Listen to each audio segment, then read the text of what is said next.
Olá, saudações filosóficas, muito boa noite a todos. Eu sou o Jefferson, este é o canal Como o Mundo Parece, Filosofia Clínica. Hoje, dia 28 de novembro de 2024, estamos na primavera, aqui na cidade de Praia Grande, litoral sul do estado de São Paulo.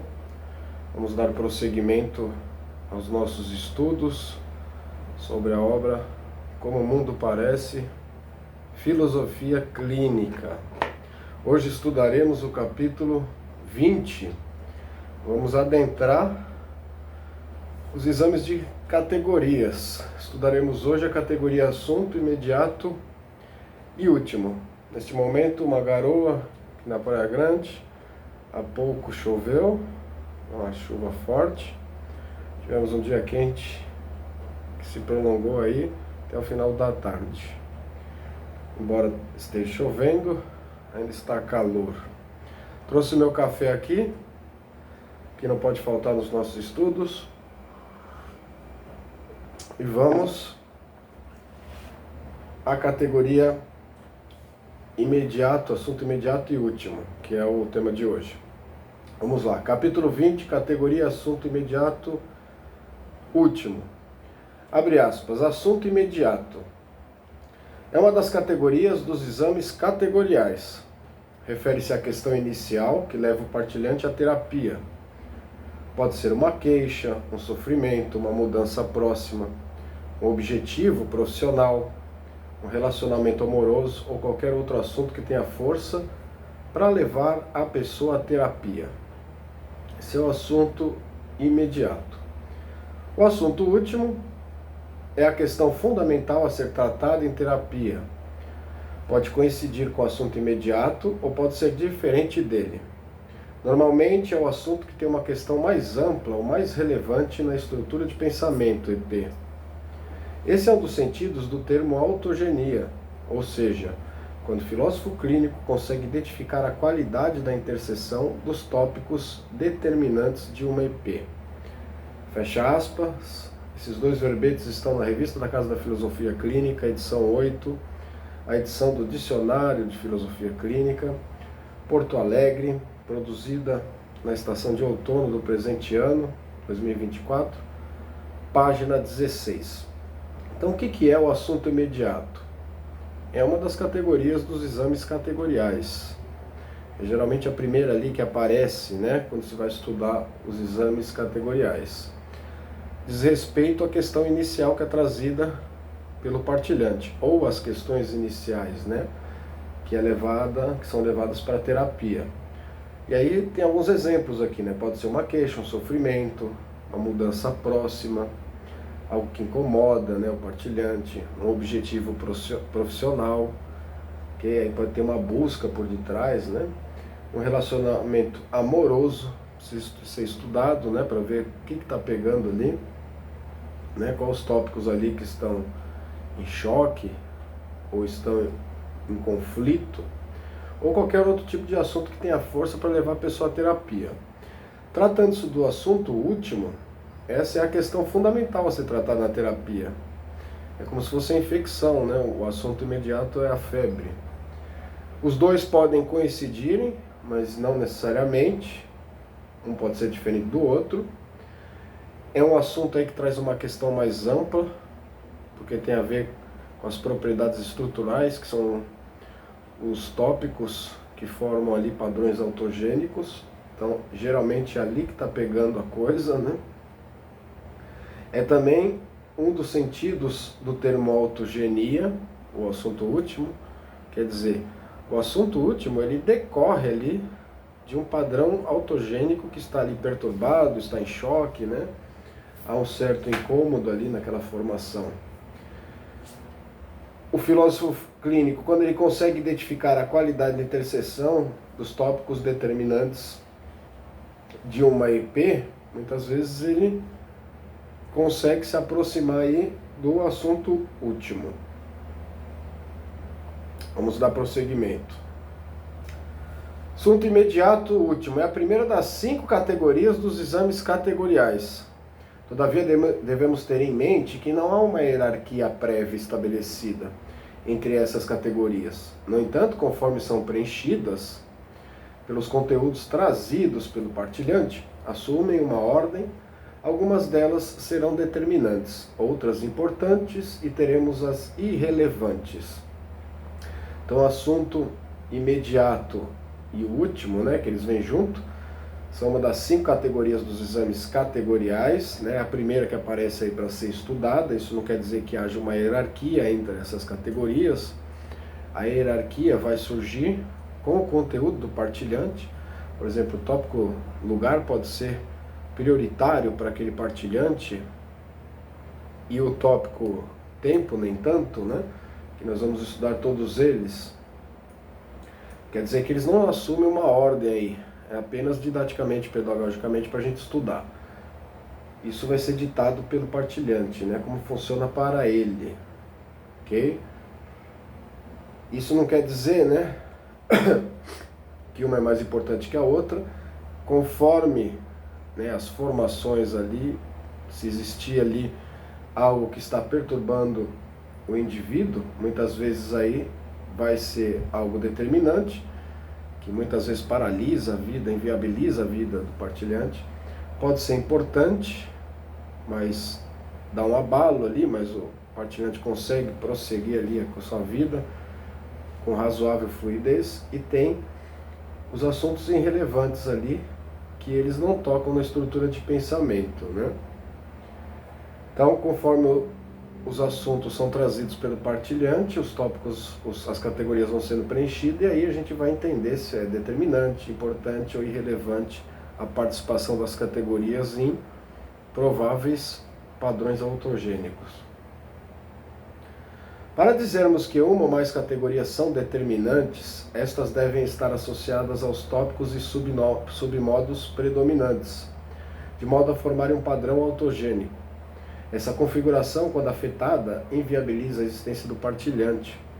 Quando uma ou mais categorias participam de maneira importante ou irrelevante na malha intelectiva do indivíduo, não chegam a paralisar a vida deste. Sendo importantes, provocam abalos, mas não ao ponto de comprometerem o bem-estar subjetivo de modo substancial.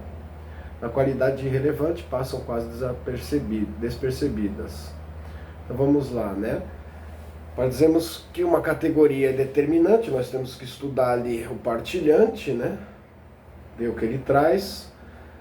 Essa categoria aí tem que estar associada com os tópicos e com os submodos, de modo que forme um padrão autogênico. Okay? Quando ela é determinante, ela afeta a vida do partilhante, viabiliza. Okay?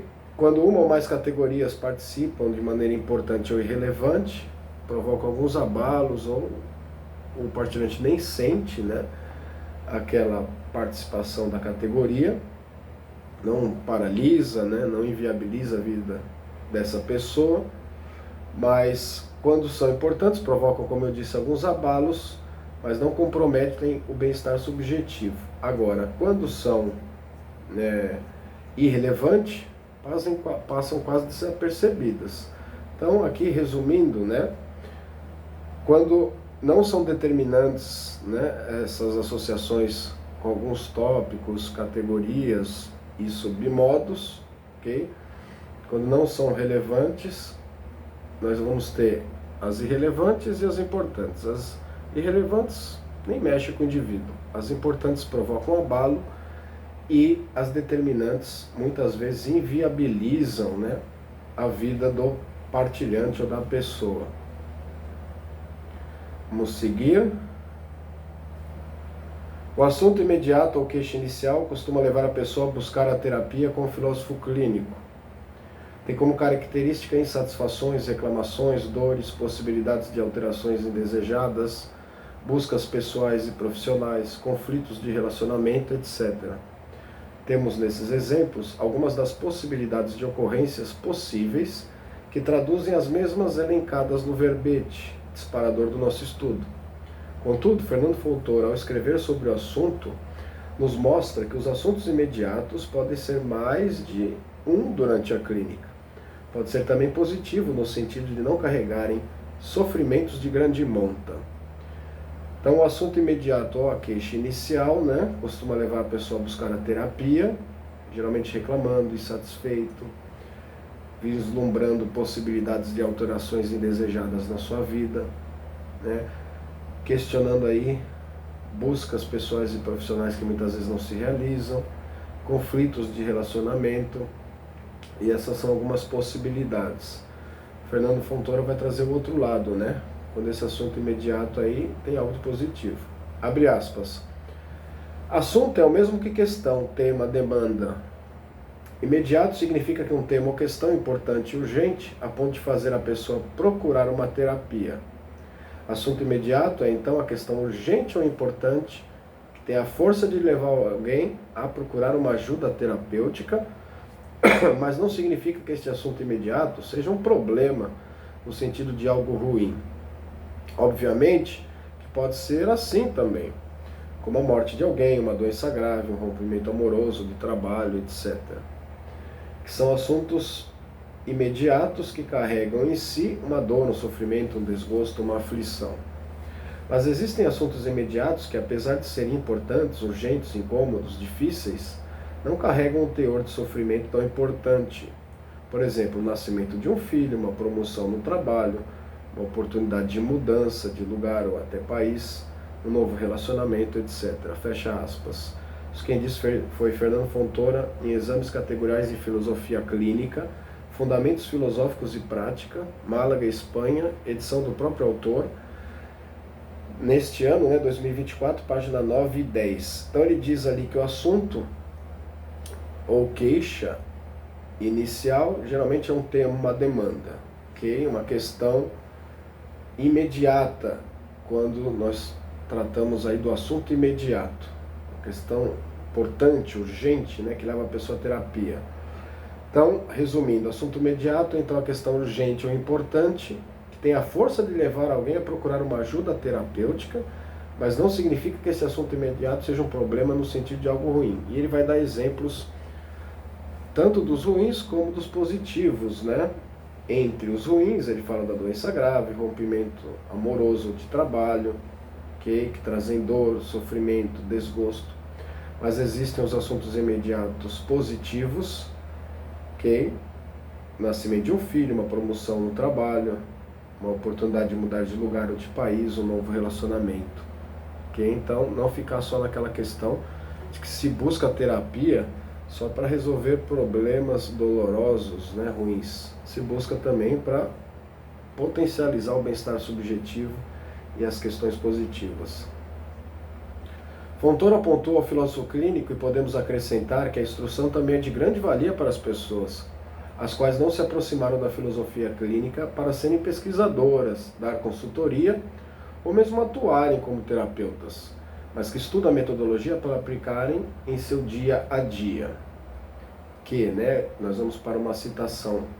Antes, vou comentar esse pequeno trecho, né? Então, essa citação do Fontoura, né, é importante para o filósofo clínico, faz algumas pontuações ali, e eu acrescentei aqui que pode ser também de grande valia para as pessoas que não se aproximaram da filosofia clínica com interesse de ser pesquisadora, consultora ou propriamente filósofos clínicos, mas que querem usar a filosofia clínica para o autoconhecimento, né, para melhorar seu bem-estar subjetivo. Abre aspas. Terapeuticamente, é muito importante também reconhecer como nos comportamos tanto internamente, na estrutura de pensamento, quanto externamente, nos submodos, em situações que são boas ou com potencial positivo. Normalmente se diz que se conhece as pessoas nas dificuldades, seja a própria pessoa que passa por dificuldade, ou quando pessoas muito próximas dela estão com sérios problemas. Também você pode conhecer muito do outro quando este tem tempo livre, está sem pressão, sem demandas emergenciais de dificuldades ou de coisas a produzir, e aí onde essa pessoa vai escolher o que fazer em seu tempo de ócio. Fecha aspas. Fernando Fontoura, Exames Categoriais em Filosofia Clínica, Fundamentos Filosóficos e Prática, Málaga, Espanha, edição do próprio autor, 2024, página 10 e 11. Então, terapeuticamente, né, é importante também reconhecer os comportamentos daquele que estamos atendendo, se isso for possível, de nós mesmos, né, para começarmos a reconhecer o modo de funcionamento da nossa estrutura de pensamento, dos nossos submodos, quando as coisas estão positivas, fluindo, né? Estudar isso, né? Importante dica. Geralmente se diz que se conhece as pessoas nas dificuldades, ok? Isso tem um fundo de verdade, né? Mas não é assim para todas as pessoas. Muitas vezes nós conhecemos mais as pessoas quando estão em questões positivas. Quando ele tem tempo livre, está sem pressão, sem demandas emergenciais, ok? E aí ele vai agir mais claramente de acordo com a sua estrutura de pensamento, né? E nós vamos conhecer melhor os seus submodos, quais são os tópicos ali predominantes e as categorias presentes. Sobre os assuntos imediatos, consideremos que para algumas pessoas esses assuntos às vezes não são nomeados de pronto, pois algo interno do próprio partilhante impede que os conceitos que estão na sua estrutura de pensamento possam ser bem traduzidos naquele momento. Caruso esclarece que, abre aspas, o relato do que trouxe a pessoa à terapia pode durar minutos, semanas ou meses, fecha aspas. Assim podemos concluir a esse respeito que, embora não sejam identificados com nomenclaturas pelo partilhante, sua narrativa os coloca com seus termos em evidência, sem contar que pode surgir claros com nomeações nos tempos da própria pessoa, ok? Que eu chamo a atenção para nós considerarmos sobre os assuntos imediatos, né? Que em algumas pessoas esses assuntos às vezes não são nomeados, não são identificados ali de pronto, ok? Pois algo interno do próprio partilhante impede que esses conceitos venham à tona, né? Não está preparado no momento, não consegue nomear isso, né? Esse assunto. O próprio Caruso aqui numa citação, né? Diz que essa parte dos assuntos imediatos pode durar minutos, semanas ou meses, vai depender da pessoa. E aí nós concluímos o quê, né? Que embora muitas vezes o assunto imediato ele não seja identificado de pronto, ele acaba aparecendo, né? Acaba vindo em evidência pelos próprios conteúdos durante o desenvolvimento da clínica. Por fim, antes de tratarmos do assunto último, vejamos a analogia que Caruso traz para ilustrar pedagogicamente os assuntos imediatos. O descuido ou olvidar o que se segue, a pretexto de remediar ou interceder de modo precipitado no assunto imediato, quando esse não coincide com o último, ou esteja a exigir procedimentos emergenciais, sem maiores investigações sobre o assunto último, é uma escolha e atitude que pode tornar grave e crônico a causa do problema, piorando a situação. Então, antes de nós terminarmos o assunto imediato, depois vamos adentrar o último, provavelmente outro vídeo, né, para esse vídeo aqui não ficar muito extenso. Então, antes de tratarmos do último, vejamos agora mais algumas considerações sobre o assunto imediato. Caruso, né, ilustra aí pedagogicamente sobre os assuntos imediatos. Então, vamos lá. O descuido, ou esquecer, olvidar, né, o que vai seguir agora na citação dele, né, ou tentar remediar ou interceder de modo precipitado no assunto imediato, quando não é o momento, né, e quando este não coincide com o assunto último, né, e a exceção é que não tem ali uma situação emergencial, porque nós aprendemos o quê? Quando o partilhante chega com o assunto último e o negócio é emergencial, né, está se batendo, sei lá, está fazendo, expondo em risco a própria vida, tá? E você tem que entrar com um procedimento emergencial, né? Vai ter que fazer uma intervenção ali, né? Que foge ali da regra, né? Do método. Mas aí é um caso de procedimento emergencial, né? Fora isso, ok?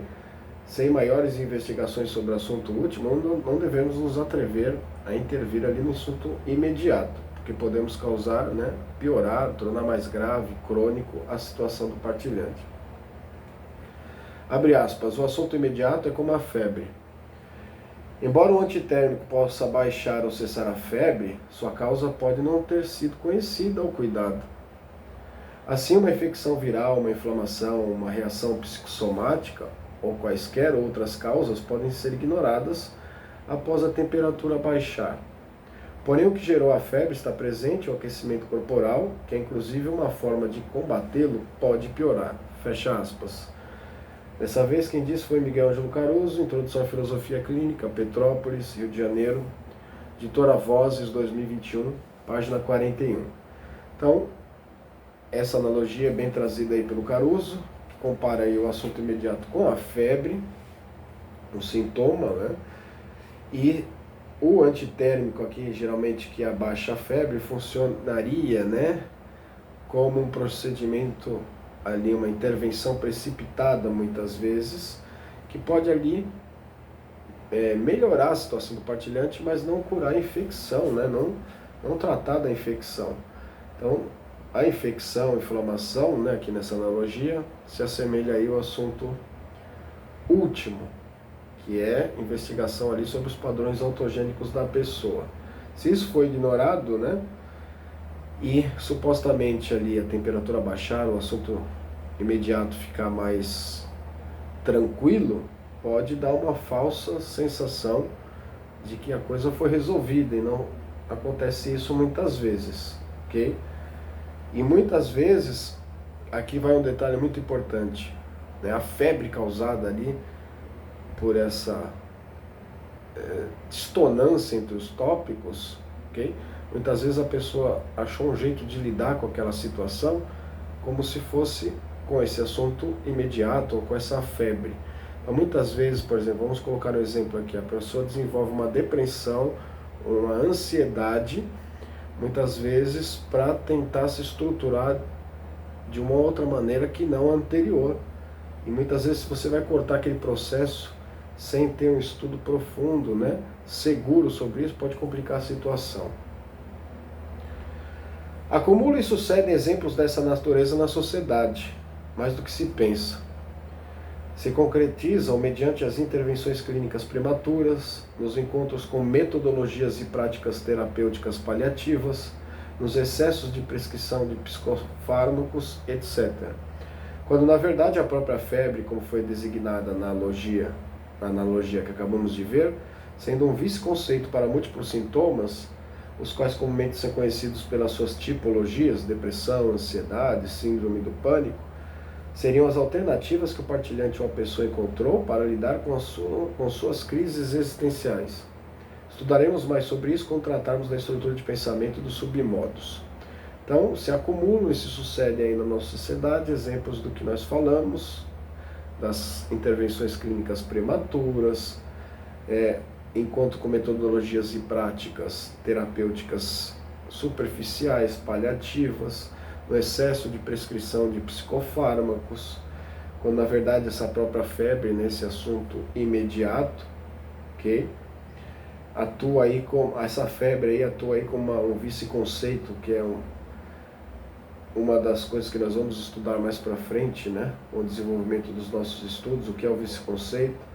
Na verdade, o vice-conceito é quando você fala uma coisa quer dizer outra, né? Na verdade.